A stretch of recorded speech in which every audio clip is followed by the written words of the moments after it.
what is yoga? This is something they hammered in me when I was in India, and it's Yoga Chitta Vritti Nirodha. In the Yoga Sutras, Patanjali writes, Yoga Chitta Vritti Nirodha, and it's yoga is the cessation of the modification of fluctuations of the mind.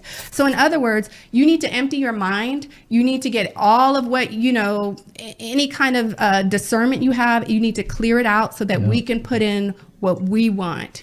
And isn't that exactly what God's asking for us to do? We need a new mind, right? Yes. We need a new transformation. Heart, new mind, new heart. It's like the devil is literally looking at what God's doing and going, I'm going to do the exact same thing, but over here. He wants to take the place of God, so he wants to do the exact same thing. And that's exactly what he declared. Search me, O God, and know my thoughts. Try me and know my heart, and see if there be any wicked way in me, and lead me on the path everlasting. That is exactly this doctrine.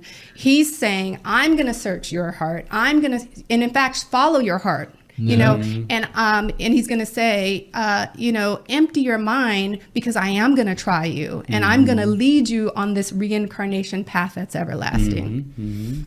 So this is Patanjali, the father of modern yoga. He is basically like I said, the modern, they call him like the father of yoga. Body of a snake. He looks like a snake to me. Yeah. So he absolutely is. Now, there's a lot of mythology. People don't really, there's no birth records for him. I mean, he's just kind of like this mysterious figure. And they say that he was, existed somewhere between the 2nd and 4th century after Christ's birth. And he is the reincarnation or the incarnation of the serpent god in Hindu religion. He is half snake, half human, and the Madhavali, Patanjali, sits on his tail with 7 cobra heads. So it kind of looks like a shell on the top, but it's actually 7 cobra heads above him. And these represent omnipresence. What I really want you to pay attention to, though, are these 2 figures here. Sun worship. You have a star and you have a crescent moon, and that's the hallmark of pagan worship. And where do you see that exact star? You see it as part of the Jesuits logo. That exact star, it came into being during the Dark Ages when these different Protestant reformers came out, and the Jesuits were called in to be almost like a secret service today. Exactly. To counterfeit the Protestants. They would infiltrate. To sabotage them. Infiltrate Protestant churches and try to turn people back to paganism and the Roman Catholic Church. And true. So obviously, like, we see a lot of and I'm not speaking against Roman Catholic people.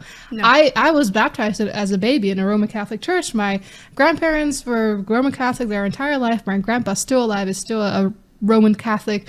I'm just pointing out their hearts are pure. Yeah, exactly. There's so many beautiful Roman Catholic Christians. I'm just pointing out like what we can actually see, and this is just his history. You can just find it. Yep. So I bet you if you went back in time, I mean, this is probably the symbol of Babylon. This is the symbol. We're going there. We're going there. Exactly. So these demons have outlived everybody else, and they're just putting their stamp on different cultures. And so when you look at this, you find out that yoga is actually religion. And if you break it down, it says Hatha Yoga. Ha means the sun, and the means the moon. Hatha Yoga is also known as Yoga Asana, and the primary goal is Kundalini, awakening the serpent. Now remember what he looked like.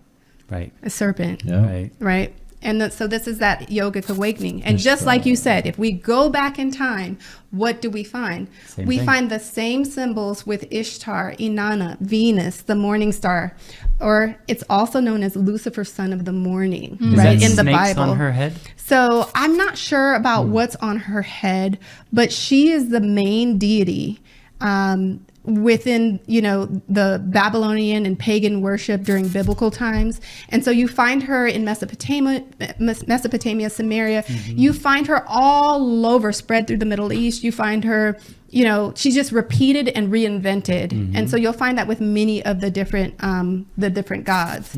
And so you'll also see her star in that form in modern day, and you'll also see it in this form. Yep, the hexagram. And people aren't just going to spontaneously come up with this stuff, guys. Yeah, Right. There No. is an author. There is an author. Yeah. Okay. You can't have this kind of thread of consistency through history and there not be some sort of purpose. No, because remember, with they it. didn't have technology the way that we have it. They didn't have internet. So I could could literally start a religion and a cult right now, and I could have an adherent somewhere in Egypt, and they would be worshiping with me. That's not how it went down back then. But here's the beauty of God. You can look at the Bible and you can see through these different cultures, thousands of years, different things. You see the golden thread of how God worked with all these people, and it's still the same today for us. Those truths are true back then as they are today, and the devil's just counterfeiting this. Constantly.